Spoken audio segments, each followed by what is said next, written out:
Hello and welcome to एकदम original YouTube channel. और आज की इस वीडियो में हम बात करने वाले हैं जेईई मेन 2019 के रिजल्ट के बारे में, जो कि आज यानी 19 जनवरी 2019 को डिक्लेयर किया गया।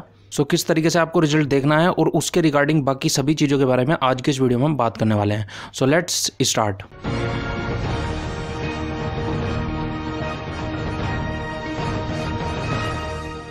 सो जेईई मेन का रिजल्ट देखने के लिए आपको जेईई मेन की ऑफिशियल वेबसाइट jeimein.nic.in पे जाना है।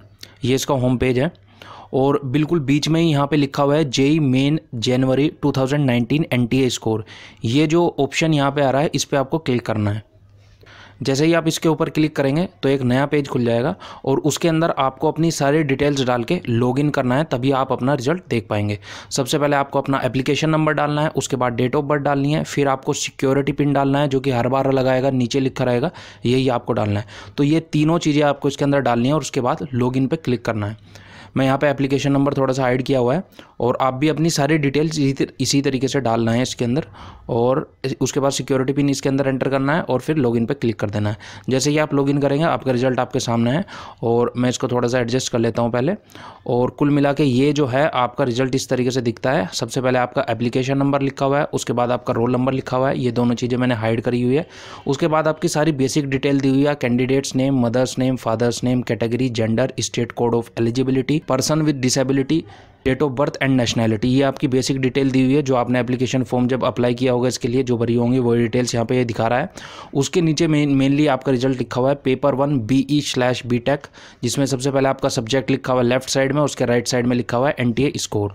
तो जैसे फिजिक्स के अंदर इसके अंदर लिखा हुआ है आपका स्कोर, फिर केमिस्ट्री लिखा हुआ है उसके सामने आपका स्कोर लिखा हुआ है एनटीए स्कोर, और मैथमेटिक्स लिखा हुआ है उसके सामने आपका एनटीए स्कोर लिखा हुआ है, और उसके बाद आपका टोटल स्कोर लिखा हुआ है।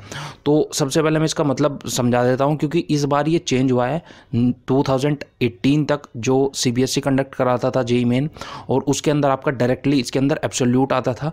120 में से फिजिक्स के अंदर कितने मार्क्स आए हैं वो डायरेक्ट लिख के आते थे, उसी तरीके से केमिस्ट्री और मैथ्स में भी, और उसी तरीके से टोटल।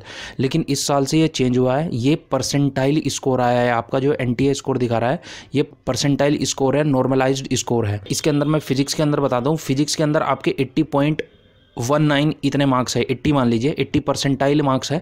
तो इसका मतलब ये है कि 80% बच्चों ने इससे कम स्कोर किया है, मतलब आप 80% बच्चों से आगे हैं एक उस पर्टिकुलर सेशन में जिसमें आपका एग्जाम हुआ था उसमें। उसी तरीके से ये नीचे बाकी डिटेल्स भी लिखी हुई है इसके रिगार्डिंग। सो अगर आप इसके अंदर टोटल देखें तो टोटल इसके अंदर लिखा हुआ है 64। अगर आप टोटल देखें, क्योंकि अगर आप एडमिशन लेंगे या किसी भी चीज़ में रैंक वगैरह कैलकुलेट करेंगे तो आपका टोटल स्कोर ही काउंट होगा। सो अगर आप टोटल देखें तो इसके अंदर 64 लिखा हुआ है, 64 पॉइंट समथिंग है। तो इसका 64 का मतलब है कि जितने भी कैंडिडेट्स उस पर्टिकुलर सेशन में अपीयर हुए होंगे तो उनमें से आप 64% बच्चों के आपसे कम मार्क्स हैं। एनटीए स्कोर परसेंटाइल है, ना कि परसेंटेज। इसके रिगार्डिंग नीचे ये बाकी के नोट्स भी लिखे हुए हैं, इसके अंदर सभी चीज़ों के बारे में बताया हुआ है। मेनली इसके अंदर 7th पॉइंट जो दिया हुआ है वही सबसे ज़्यादा इंपॉर्टेंट है सभी के लिए। 7th पॉइंट ये लिखा हुआ है कि एक तो अभी आपका जनवरी में एग्जाम हुआ है, एक आपका अप्रैल में एग्जाम होगा। उन दोनों में से जो आपका बेस्ट स्कोर होगा वो काउंट होगा और उसी के बेसिस पे आपकी रैंक कैलकुलेट करी जाएगी। इसका मतलब अभी से अगर आप रैंक का अंदाज़ा लगा रहे हैं कि मेरी रैंक इतनी आ जाएगी या इतनी आ जाएंगी, और उसके रिगार्डिंग आप कोई टेंशन वगैरह ले रहे हैं तो उससे लेने की कोई ज़रूरत नहीं है। क्योंकि अभी जैसे इस कैंडिडेट का अगर आप बात करें तो 64 परसेंटाइल स्कोर आया है या एनटीए स्कोर आया है इसका, और क्या पता आने वाले टाइम में जो जेईई मेन का अप्रैल में एग्जाम होगा उसमें इसका 90 या 80 स्कोर आ जाए तो इसकी रैंक बढ़ जाएगी। तो दोनों में से जो बेस्ट होगा वो लगेगा। तो कुल मिला के अभी कोई प्रेडिक्ट नहीं करा जा सकता है कि कितनी रैंक किसी पर्टिकुलर कैंडिडेट की आएगी। अपना बोर्ड एग्जामिनेशन पर कंसंट्रेट करना, क्योंकि अभी आपके पास एक और चांस है अप्रैल वाला। और बस मेन चीज़ यही है, अभी रैंक ना इसके अंदर रैंक लिखी हुई है ना कट ऑफ लिखी हुई है कि जेईई एडवांस के लिए कितने बच्चे एलिजिबल हुए हैं, ना इसके अंदर रैंक लिखी हुई है, क्योंकि अभी कुछ क्लियर ही नहीं है। अभी सब कुछ डिपेंड करेगा कि जो बच्चों का अप्रैल में परफॉर्मेंस रहेगा उन दोनों में से जो हर एक पर्टिकुलर कैंडिडेट का बेस्ट स्कोर है वो लगेगा, और उसके बेसिस पे आपकी रैंक कैलकुलेट की जाएगी और फर्दर जो भी प्रोसीजर होता है वो होगा। सो कुल मिला के बस यही था, किस तरीके से आपको स्कोर देखना था, और उससे रिगार्डिंग जो चीज़ें हैं वो मैंने आपको इस वीडियो के अंदर बता दी।